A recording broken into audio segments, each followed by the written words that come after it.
मूतखड्याचा त्रास आहे? या पदार्थांच्या सेवनाने किडनीमधील मूतखडा सुद्धा गळून पडणार. मूतखडा झाला म्हणजे लगेच ऑपरेशनच करावं लागतं असं नाहीये. काही लहान मूतखड्यांमध्ये डॉक्टरांच्या उपचारांसोबतच काही नैसर्गिक पदार्थही उपयुक्त ठरू शकतात. मात्र हे उपाय वैद्यकीय उपचारांचा पर्याय नाहीत. सर्वात महत्त्वाचं म्हणजे भरपूर पाणी पिणं. पुरेसं पाणी प्यायल्याने लघवीचे प्रमाण वाढते आणि लहान आकाराचे काही खडे नैसर्गिकरित्या बाहेर पडण्यास मदत होऊ शकते. तुळशीचा चहा काही संशोधनानुसार किडनीच्या आरोग्यासाठी उपयुक्त मानला जातो. ऍपल सायडर व्हिनेगर काही लोक वापरतात, मात्र त्यांच्या परिणामांबाबत ठोस वैज्ञानिक पुरावे मर्यादित आहेत. व्हीटग्रास ज्यूस शरीरातील अँटीऑक्सिडंट्स वाढवण्यास मदत करू शकते.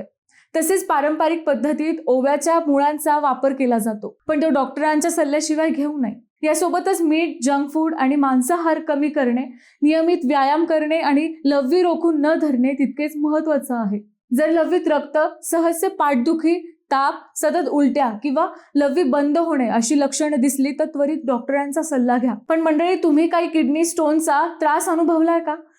तुमचा अनुभव कमेंटमध्ये नक्की शेअर करा.